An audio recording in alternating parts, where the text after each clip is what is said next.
Chat Thursday is here. A crazy busy weekend last week over there at the Hank Perry 240, 255 entries, 115 drivers. We turned a little under 15,000 laps. That's pretty impressive for that event. We're glad that that went off without a hitch, and we had a great turnout. People coming from long ways away. We had people from Canada come down. Bartlett's from One Army, of course. We got some local guys and guys from the West Coast came over, and some up north, up Eastern Washington came. Couple guys from Eagle came down. So a lot of great racing, a lot of great competition. Like I said, 255 entries, 115 drivers, just under 15,000 laps were ran last weekend. So, in that first picture over here, I don't know if anyone can see, this was taken on Sunday, and you can definitely see how that groove developed throughout the weekend in that picture. And that was a great event. Hats off to Ryan Rivas. We talked about doing seeding earlier in the year, and we wanted to do that with him. So the rest of the season, it looks like we're going to be doing seeding.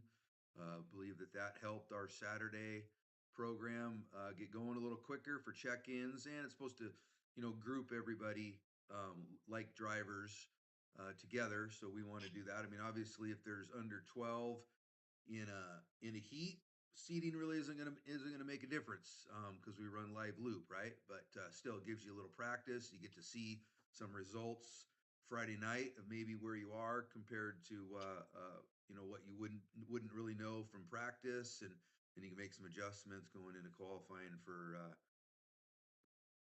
Saturday morning, right? And I think we got done. I don't know. It was about 8:30. I believe on Saturday night. Here comes Coda, the dog. He's wandering in, but yeah, great event. It went well. We had good food, good vendor there that was there, had some good food going on, and water crew, they hit it. They did the edges really well, and track just held up great. Nice job, Dustin. Nice job, Jamie Nash and the whole group. Mike Shoemaker for doing all he does, helping out, getting things going until Ryan could put the program the rest of the way together on Friday. So, but here we are on our, what we're going to call our series number 2, I guess, for the AJ and Joe coming on tonight again. Want to thank them for taking the time. They're over in Spokane. If anybody's watching the weather, they're anticipating some rumble and some rain and some things going on over there. So hopefully we don't lose them. I think they're on a phone, so I don't think that part will go dead, but maybe it'll get dark in the house. I don't know yet. So let's get those guys on. How we doing, guys? Not too bad about you.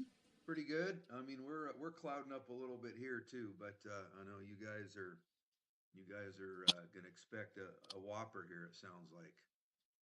Yeah, I think the lightning's going off out the window just okay. now. Well, if things get a little boring here, we always turn to the Weather Channel with AJ and Joe. We'll see how that goes. Yeah, the window busts in. Yeah. So anyway, a little recap, AJ, over the weekend. You TQ'd your 3 classes. That's correct. Yes, sir. And so let's start off with Nitro Truggy. What'd that feel like? What kind of transitions did you go through with that truck? It's probably the easier of the 3 to drive, I would assume. No, it's actually probably the opposite. We were testing tires all through our qualifying. The car felt good itself, but we just couldn't find the right tire. And then we were also testing tires for the main.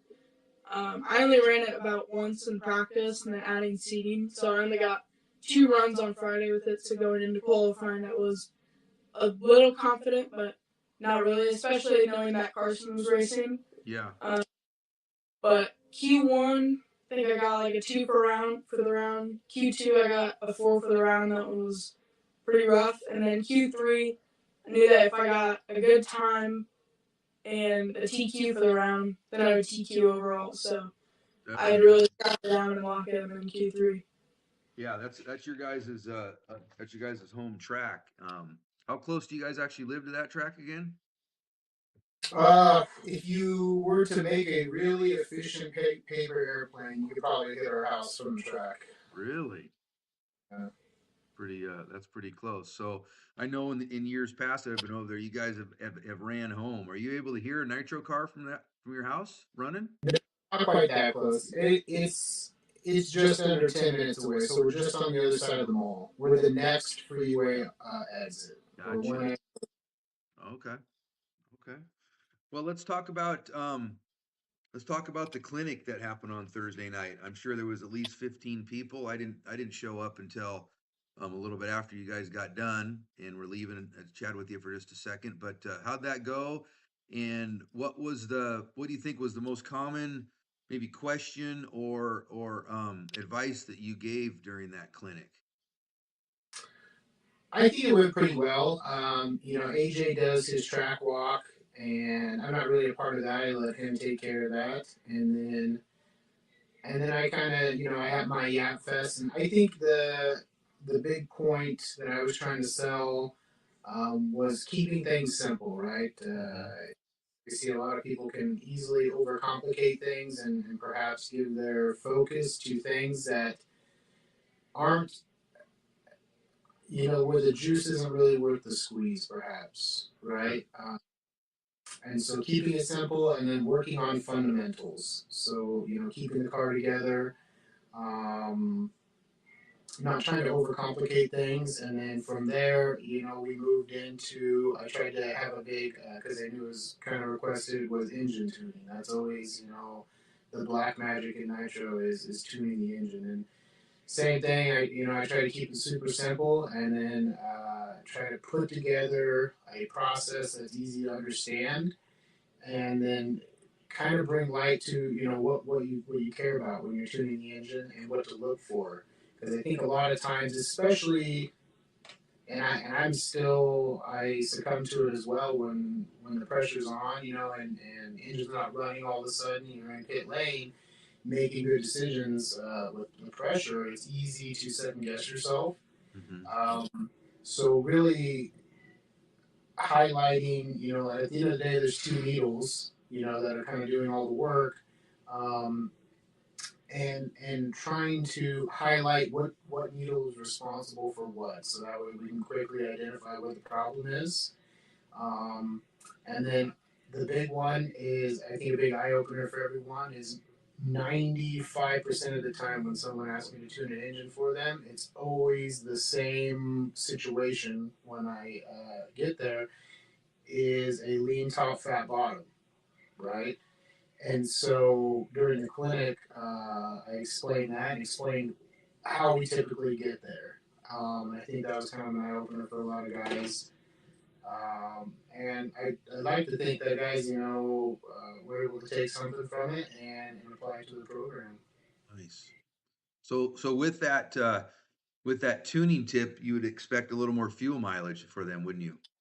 Absolutely, and that's actually one of the big selling points too, and also the big tells. There's one driver in particular, um, pretty common, fat bottom, lean top, and they also have fuel mileage issues. And so that was the selling point behind, doing it this way is you also pick up the fuel mileage because um, counterintuitively, that's where mileage gains are is in that bottom needle because that's where we spend the majority of our time. Right, like you see that top end needle, on straightaways, which in this race is a pretty short straightaway. And then another big eye opener is anytime you're off the throttle, you're on the brakes. You're still pulling your vacuum on that carburetor, and the bottom needle is the only thing restricting flow of fuel at that point. So, yeah, big selling point, all mileage gains, and then just a better running engine overall. Nice. So how about you, AJ? I know like your dad was saying you do the track walk. During the track walk, what kind of feedback or not feedback, what kind of advice are you giving either at a corner, apex of a corner, exiting a corner? Like what do you talk about? And what kind of questions do you get? Let's talk about a corner in that example. I mean, I try to make it as simple as I possibly can. I tell them my braking points, when I'm letting the car coast off the throttle, and then when I'm beginning to accelerate. And then my apex coming in and leaving the corner. Because obviously, you don't want to brake too late, hit the outside pipe, flip over, and then you want to have a good angle in the corner so you can carry as much speed as you can. Absolutely. Like I said, I just try to keep it super simple, kind of self-explanatory. All the corners are pretty much the same, unless there's like some off camber or like an option lane. But no, I don't really get that many questions if I'm gonna be honest. I only get like a few, but no, I keep it pretty simple. Okay. And then after the track walk, do you guys go back and kind of talk car setup? Do you guys go just let cars run for a little bit? What's the next step after the track walk? So what we did here in that Pasco a month ago is we let the electric guys go up and they ran for about 10 minutes. And while they were running, my dad was giving the nitro guys some extra tips about tuning their motors, tune some of their motors, and just help them out on the nitro side. And then once the e-buggies started dying, the batteries were going out, we let the nitro guys get about 10 minutes of track time. And during the 20-ish minutes of track time, I would walk up and down the stand and I would help people out. I would try to look for something that they're struggling with, the main part that's holding them back, and then I would give them a tip, offer if they want me to drive their car and see what I think, and just try to help them out a little bit. Now, how about do you guys do anything conversation with radio for the drivers? How much, or is there, and if there is, like how much do you emphasize on radio settings, or even just electronic settings at all, ESC and radio? Radio is one topic we haven't touched on. I Oh, you have? Yeah. Well, go ahead. What radio settings you talk about? So some things that I've noticed some people could change and turns out looking a little bit better is drag brake and then your braking and steering dual rates in general. Mm-hmm. There was one vehicle that I drove that had like an insane amount of steering and an insane amount of brakes. I would go into the corner, they were just locking up and sliding. But I asked the driver and I said like, "Hey man, do you feel like you have a lot of brakes?" He's like, "No man, I don't think I do." So I turned his brakes down and he's like, "What? How did I get more, man? You turned them down." And I was like, "Well, you were just sliding out of the corner." So I turned those down a lot and he said he liked it a little bit more. And then back at Pasco, there was a driver that was using drag brake, and I gave him some advice. I told him, "Hey, I don't really run drag brake. I think it can help you in the long run. Um, just in the air, sometimes it can affect you how you don't want it to affect you." And he tried it out, and he was ripping. He was looking pretty dialed out there. That's good. That's good. That's good to see that evident at the end of the clinic, and then going into the weekend. That I would hope that person was like, wow, like you said, thanks for that advice. It helped me do better in my race probably finish. I hope that worked out for that person, and the same thing. So I kind of started off going into truggy, but I forgot to talk about the clinic. So how long does the clinic usually go for? I always lose track of time. We get started, and when everyone's kind of about done with it, is kind of when we finish up. It seems like, or they're done running the cars, or the batteries are dead. Yeah. But it's usually it's scheduled. It's five to seven, right? Mm-hmm. I think it's 5 to 7. So it's scheduled for 2 hours. In that later part, everyone's able to get on track for a little bit with AJ. Back touching on the radio thing, about the only thing I'll touch on in the nitro specific side is brakes and linkage. I've talked about that a little bit. But I'm glad AJ's given those pointers on the radio and that you bring it up, maybe perhaps that we can do more focus on that, especially when it comes to setting the radio up for a nitro car. Specifically, I know we have some guys in our pits that, they did not have a button where they could quickly access their brakes on that. Sure. Their brake dual rate specifically, which is huge because you can set, your pit guy can, double check your brake bias for you, but you gotta have access to the brakes. Because they're all mechanical, unlike an e-buggy, right? Where it kind of is what it is until things start heating up, perhaps. But I'm pretty sure AJ adjusts his brakes on his nitro when he goes out, especially if I pull like the center section apart, because it's going to change a little bit. You unbolt it, bolt it back in, to access the diff.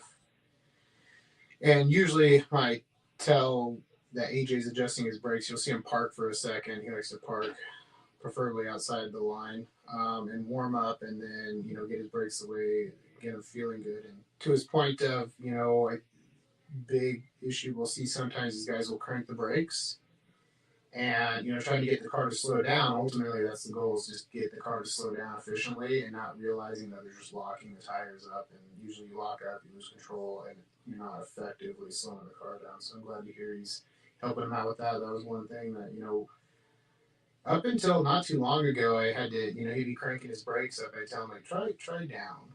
And it's always a balance, too, because you need brake control in the air. And so when it's super low grip track, you crank them down so that way the car can slow down the best it can for what available grip you have. You may give up your car control in the air. You need those brakes to change the attitude of the car, right? Absolutely. But 2 hours is what we're scheduled for, and our current program, we've only done 2 now, of course, is, AJ does his track walk. I'll have a couple of topics I want to talk about in general, so that way it touches base for both, electric and nitro guys. And this particular one, like I said, is keeping things simple, the fundamentals, and a little bit of theory.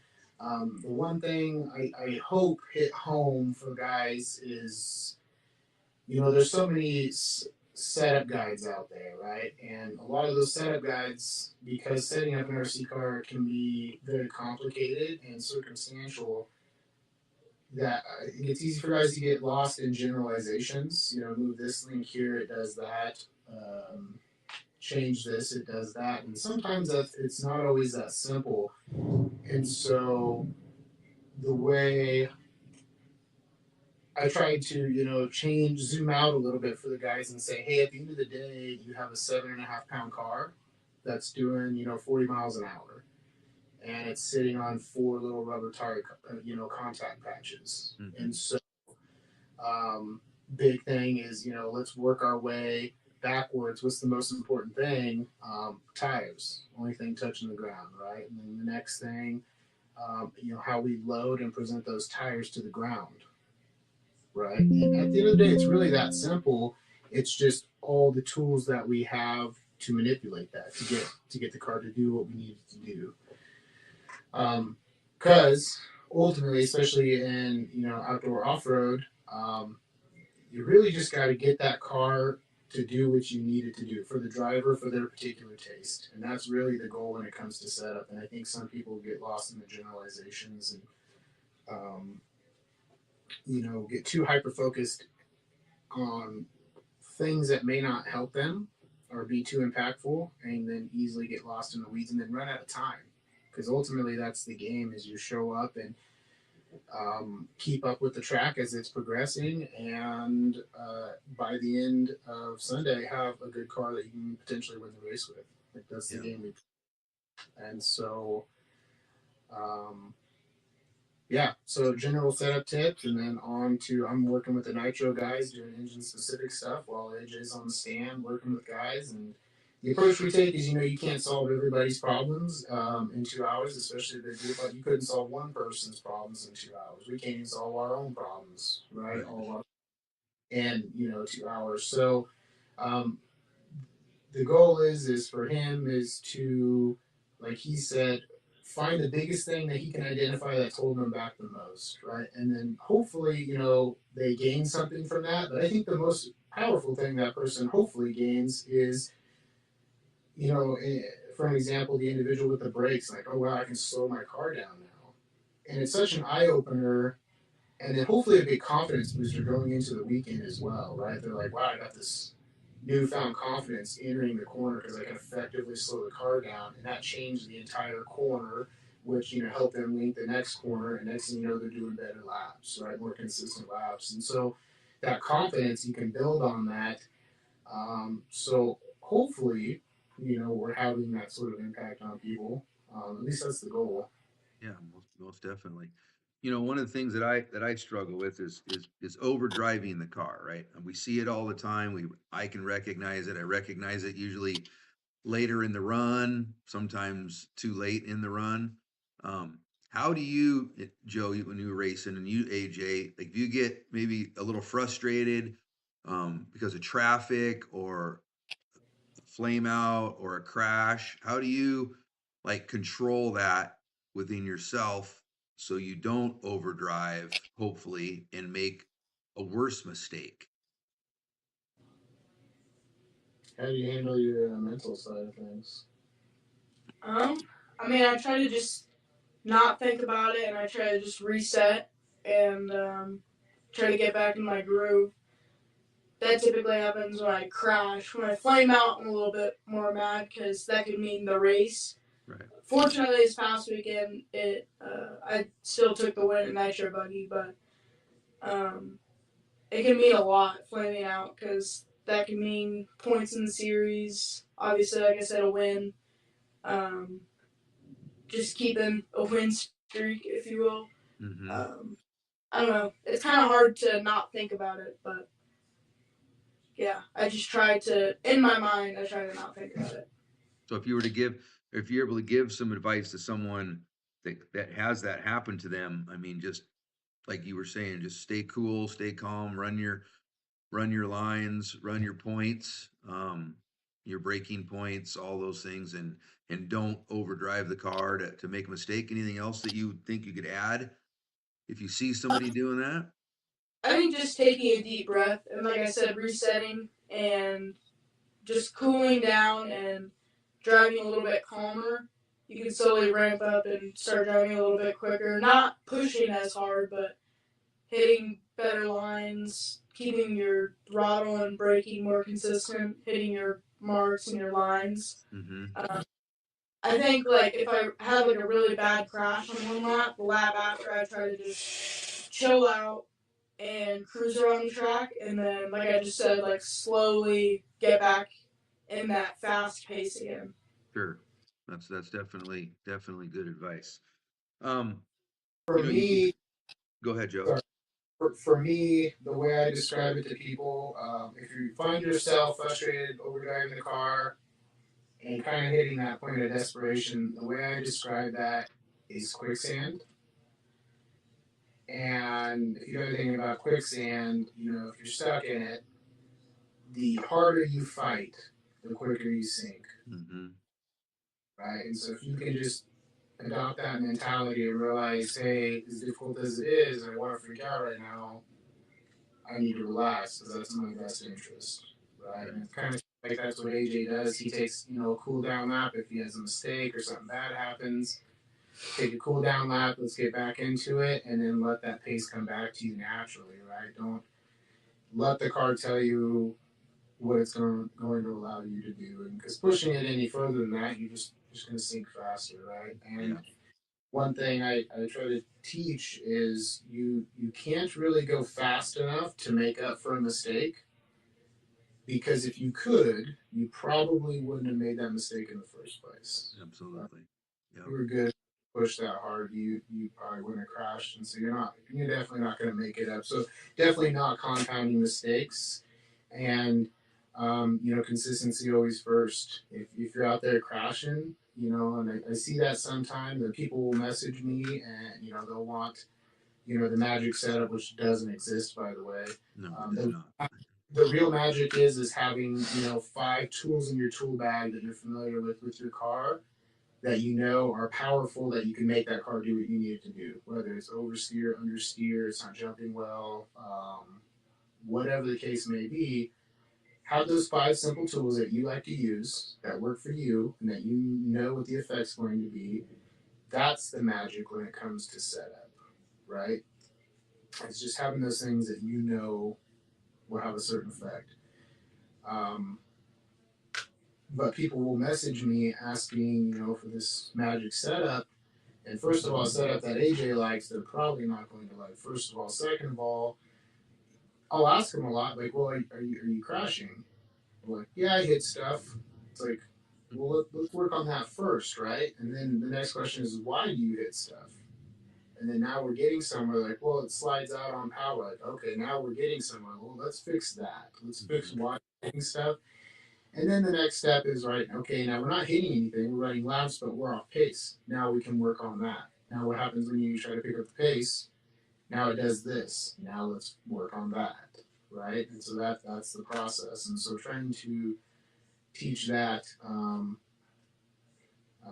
in AJ's earlier driving years, that whole mental reset. We can't go back and change the past, so bad things are going to happen. Like, let's get over it, take a reset, and not having those compounding mistakes. So, to your original question of not overdriving the car, sometimes in some classes and some turnouts, you could go out there and roll around and roll every single jump and win the race if everybody else is crashing. So, recognizing that the goal is to win. Oh, there it is. Yeah, that's something. I mean, All right. it was knocking on. They're knocking on the door. Boy, that one, that was a light flash, and I thought the window was coming in. All right. So, yeah. Sorry, I cut you off. Go ahead. No, you're good. So to touch on that real quick, I mean, I had a couple bad falls on Saturday, and kind of to add to what you were saying there about rolling the jumps. I was in I don't even think well, it was like C main. I can't remember what it was, but in the buggy, of course. And I got out front, and I didn't have a lot of tires prepped for the weekend with all the other things I got going on, and I just said, you know what, I'm just going to slow down. And I bet you for the last 6 laps, I rolled every single feature, did no tire spin. And then I went back and I looked at my lap times from when I started that race to when I ended in the race, and I was within a half a second of my fastest lap. And I just rolled everything and was tried to stay as consistent as I could be. And I got the bump, but point was, like you're saying, just kind of be in control and hit those marks and don't make the mistakes. And the difference in lap time was very shocking to me for myself. Yeah, and really, if you sit down and do the hard math, like let's say, so you gave up that half second a lap and you have 0 mistakes, a mistake could cost you, let's say, Yeah. 5 second marshal. Yep. That's 10 laps. Yep. That we need to amortize that out, right? Yep. And then I don't know about you, but I'm not a huge fan of putting your fate in the marshal's hands. Sure. Right? When you get them involved, well, now they're out there racing with you, and you never know what you're going to get, right? They're not always, a Dougie Hobbs running out there sprinting for you. Right. That's absolutely true. That's Marshall. absolutely true. And I know we talked a little bit about radio setups. What do you see, or what do you guys want to add to the clinic now that you've done a couple, and we've had a couple of these discussions over, and I'm sure a lot of other people had some input too. What more do you think the community would benefit from and still keep it in that 2 hours? I think for now, what we got going on, always giving, the nitro tuning tips, and keeping that going. And then hitting on those fundamentals, and even like the things that we're talking about here tonight, even that foundation is huge, right? Mm-hmm. And so I think that's probably one of the most beneficial things to the people that show up to the clinic. Some people show up for different things. Some people are, they want to see the line. From AJ, maybe they're looking for some affirmation. They want someone else to drive their car and see if it's them or the car. I know a few guys showed up just let's work on tuning engines.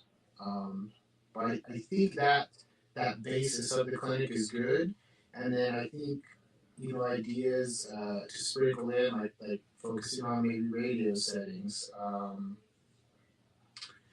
and perhaps if it develops and people like what we're doing, maybe get a little bit more into the weeds. Like have like one that's focused around differentials or shocks.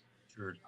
I know in Pasco, I did do a little bit of focus on one of my big pet peeves, and that's people not re-greasing their outdrive pins when they do it. So perhaps stuff like that, just whatever. I kind of just tend to go with what's on my mind and what I see, common mistakes recently, and that's, I roll with that. Sure. Another fun one could be, shocks. I'm sure you've seen the super fancy shock vacuums, right? Mm-hmm. Super rad. They're on the bench, and then I'll see someone vacuum their shocks and then build an emulsion shock after vacuuming them out. And boy, oh boy, they look cool on the bench, but it's like, let's talk about it. Let's understand what we're actually doing. Right. Right. By definition, emulsion shock, we're most finding air within the column of oil after we vacuumed it all out. Right. So then we're gonna reintroduce it. Yeah. What do those vacuum pumps cost? What are they, like $200? I think so. I mean, I don't have one. Carson's the one that he'll do it for me if we need to do that, but obviously we're not now. But right. So $200 could be fuel and tires for practice laps. And I think that perhaps, or refreshing the drivetrain in our car so it stays consistent. Things like that. That's our perspective. Right. But a lot of times too, another big thing is a lot of the enjoyment from this hobby, and I'm not excluded from this either, is toys and gadgets, right? At the end of the day, these are our toys, is what we play with. And for me as a mechanic, my toy isn't driving the car, right? So I'm not immune to liking toys, that's for sure, especially when it comes to tools. I'm definitely a tool kind of guy. Yeah. But at the same time, too, I don't want to waste time and money because that's the game of this, right? Right. RC time and RC dollars, right? $dollars, right? Yeah. It seems like gas is like $6 a gallon now. Oh. That's crazy. What's next on the horizon for you guys? Well, obviously lots of testing and development. I'm sure if you spend any time on Facebook, you'll see that Team Associated just released a new car. AJ's car is not too far off of what that kit is. Just to get those underway, get those out into the world. So doing some testing there. Preparing for Worlds. That's kind of our big goal right now. So prepare for Worlds. We do got to figure out if we're going to do Nationals. It's only 6 weeks away from Worlds. And so that's kind of a hard sell for us because, again, this year they're going to combine Nationals, so it's all 4 classes, and so it's a week long. So a week off from work. I think you're out of school. You're out of school during that period. But a week. Nationals, yeah. So a week off work for me, and then a week-long trip right before, essentially, basically 2 weeks for Worlds is going to be tough. Yeah. Where's Nationals at this year? Chico. Oh, that's right. Yeah, Amen. Yeah. Yep. Place again. Yeah. Which I've never been to Chico, and usually everyone says they like Chico. I don't know. Have you guys ran there? No, he's never ran a Chico. What's that? I don't know off the top of my head. What's that surface like turn into, or what? How does it progress? It's usually like blown out, super abrasive, lots of grip, but blown out. It looks like literally exactly what this past weekend was, but just less dust. Oh, really? Yeah. Is there more holes typically? There used to be like no holes, but like slowly now it gets a little bit more. Okay, so similar to what we were on, but okay, maybe some holes.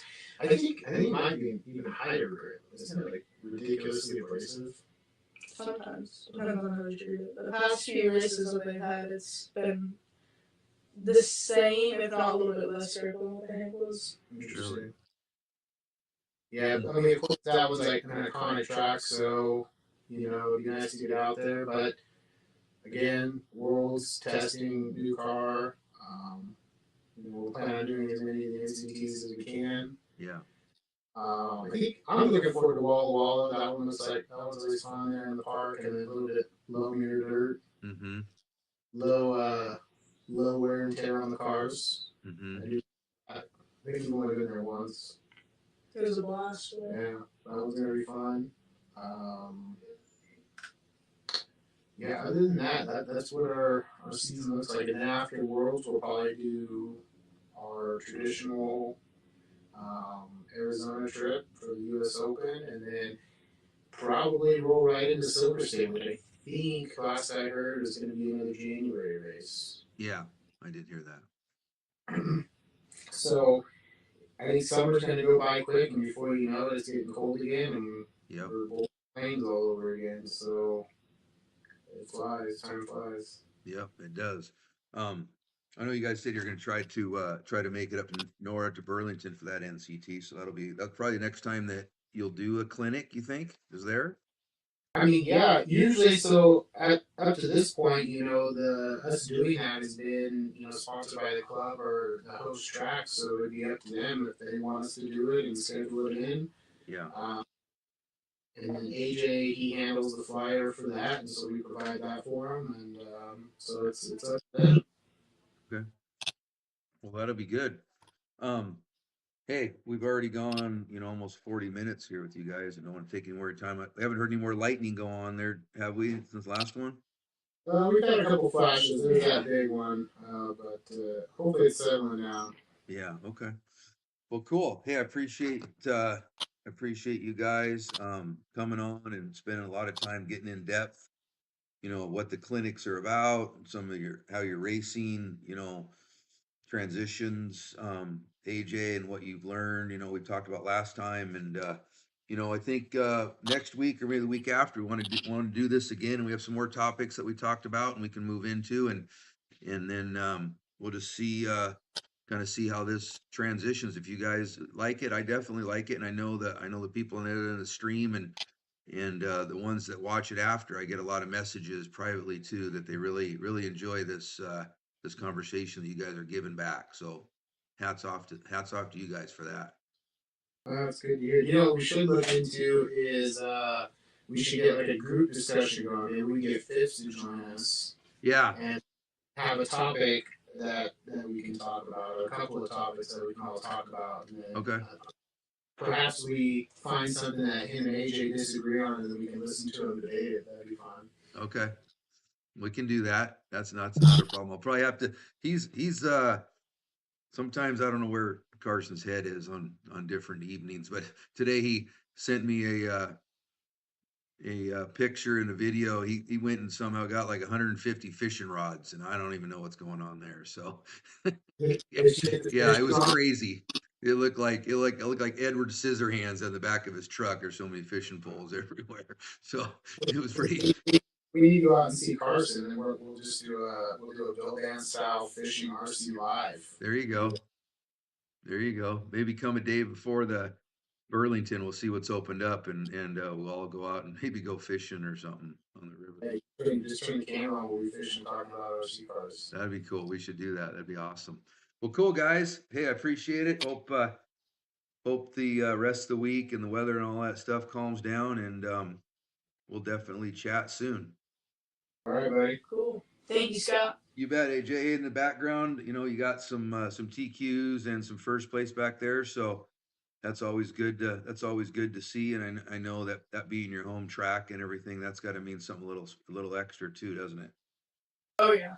That was one race. Something always went wrong, so it was nice to finally win that one. Yeah. And then also before we take off, big shout out to RCCCS, the track crew, Dustin Denton. Yes.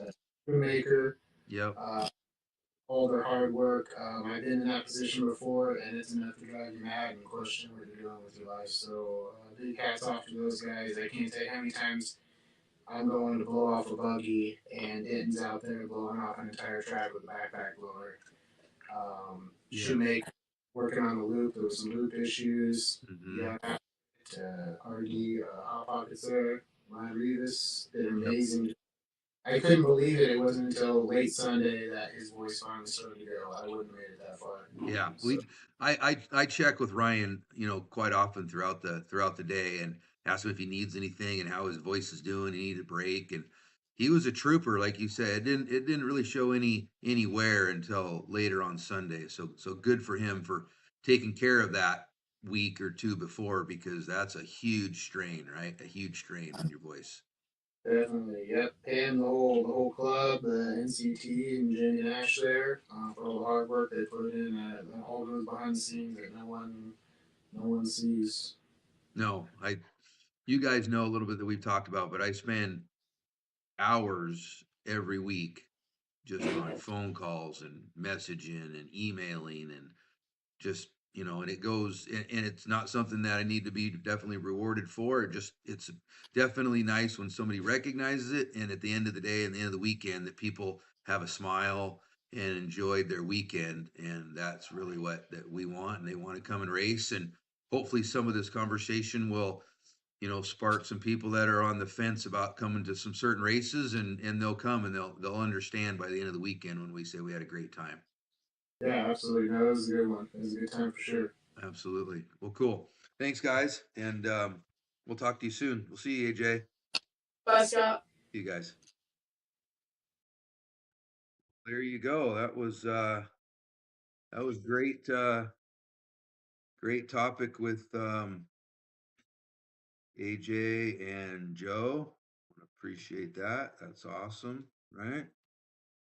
So yeah, coming up next this weekend we'll be at Nora for their round two club racing on Sunday.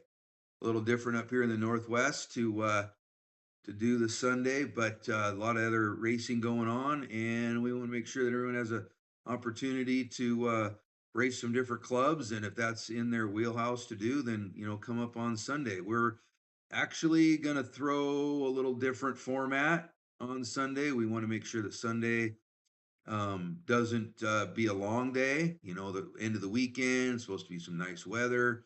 Some kids around the Northwest up here still obviously in school, so we want to make sure that they get home in a good hour, good time, get prepped for what they have left in their school week. So we want to make sure that the program on Sunday runs fast. So same time in the morning. 10 o'clock we'll be done with practice, have a quick drivers meeting, and hopefully have qualifying start by 10:30. But we'll talk about it at the track on a couple different ideas. So make sure you come on out and get the benefits of Nora. Very inexpensive racing, and one class $25, second class 10, and that's if you're a member. And I believe members for a year is $35. So come on out and join there and get the benefits of running on a track, and anytime you want, as long as the weather's good and the track isn't blown out or we're not prepping for another event. So lots of good stuff. One of the things that I wanted to touch on for our racing over there. Again, we had under 255 entries, but one of the things was in the classes I wrote down here, kind of um, what classes were pretty full. You know, we had a few classes that had C mains in them, and I have it written down here which ones those were, without without someone having to jump on the live. But like 40 plus, 3 heats of those with those guys on there. We had a lot of double heats, full stacked 14, 19 drivers, and a lot of them sportsman nitro buggy, 15 drivers, 40 plus nitro buggy, 18 drivers.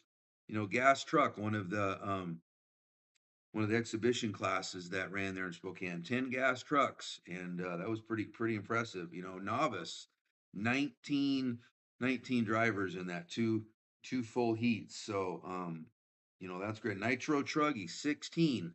You know, that's great to have an A and a B come on that, right? You know, Nitro Buggy, you know, again, 16 drivers. That's a lot. That's a lot. That's great. We want to, and that's all in the NCT. And I don't have the numbers comparatively in front of me for Pasco, but I bet they're pretty close. So want to you know, emphasize that you know, we're running that spec e-tire e-buggy tire class, you know, this year sponsored by TZO, and we had 12 at the Hank, and I'd like to get a couple more or a few more or whatever that number can be. You know, benefit of that, you're right now you're an under 40 e-buggy driver.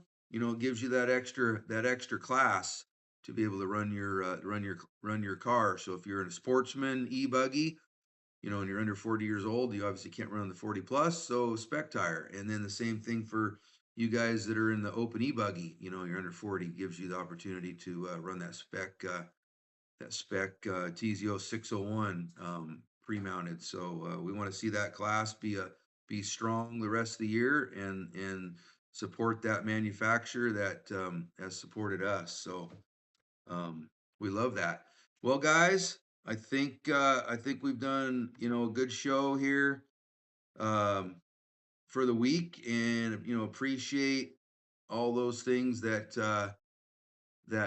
everybody, you know, puts forth, you know, to make those events happen, and either at a club level or the bigger level of the NCTs or wherever your local track is. You guys are holding a big event, you know, get out there and support that club racing and you know, help them grow and spread the word and get people to understand like what we do and a lot of conversations go on with that. They don't even know that, you know, sometimes this RC world even exists. And you know, here lately had a few people come out and they didn't even know it existed. And now they're, you know, they're hooked and they got a car and understand a little more about what we do. And, you know, they clicked on some videos and have no idea how to even get to that point. And a little bit of help. And, you know, same thing like with AJ and Joe are doing. They show up to a clinic, which is free on one of the 3-day race weekends that they're going to be at and come away with some great tips and tricks and